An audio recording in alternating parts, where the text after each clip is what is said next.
Ada orang ni, dia ingat, oh ada lagi solat saya tak ingat nak qada. Ada lagi. Tapi saya terlupalah. Dia sekarang ni dia nak qada ketika dia bermusafir. Tapi saya terlupalah.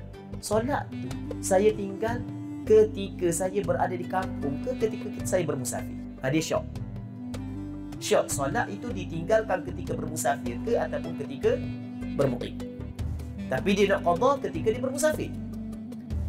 Jawapannya, kata ulama, awak wajib kena qada secara itmam. Kenapa awak wajib kena qada secara itmam?